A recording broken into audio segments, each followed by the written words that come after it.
Afghanistan, are you pleased to see the Taliban back in control in Afghanistan? Were you pleased to see the West defeated? Mark, Afghanistan, there was never going to be a military solution. Anyone who knows the history of Afghanistan, and the British above all, have experienced 3 wars in Afghanistan. The 3 times they've gone into Afghanistan in the 19th century, twice in 19th and once in the 20th century.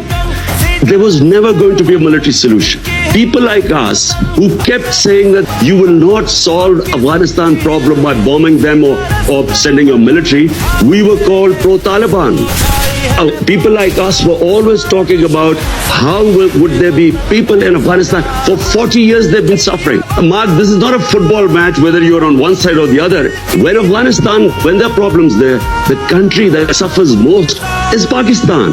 Because we already have 3.5 billion Afghan refugees there. You said the chains of slavery had been broken in the country. When the Americans left and the British, what did you mean by that? It was deliberately distorted. I was speaking in Urdu. I was talking about getting rid of mental slavery. We still have the colonial education system with elite is taught in English medium. We had first time in our history had one syllabus for everyone, and I said that mental slavery is far worse than physical slavery.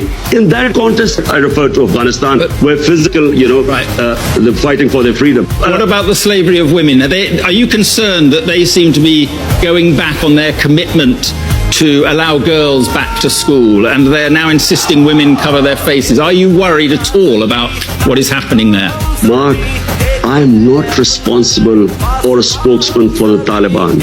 If there was any other solution, after 20 years of war, well, there should have been. You should have found some solution. But Pakistan has supported the Taliban. How? Who says this? By harbouring Taliban fighters inside Pakistan. Do you know something, Mark? There is so much propaganda and ignorance about this whole Pakistan-Afghanistan situation. Pakistan lost 80,000 people. No country which supported the US in the war on terror gives as many sacrifices as we did. The only reason we lost 80,000 people was because we joined the US war on terror. Because the US was trying to find a military solution in Afghanistan where none existed, we were blamed. A country that gives sacrifices, we were blamed for the lack of success in Afghanistan. What is happening in Afghanistan has nothing to do with us. The fact is that a war in Afghanistan meant 5 million refugees at the beginning in the 80s. We have 3.5 million refugees. We had what were the Pakistan Taliban who were fighting against our state.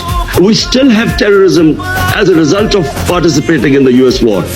For Pakistan to be blamed, there are 3.5 million refugees. Mark, how do you stop? How do we know who would go across and be with the Taliban? So Pakistan first time we fenced our border. There was open border before. So now 3.5 years, we have fenced the border. But please do not blame Pakistan. Pakistan is the collateral damage.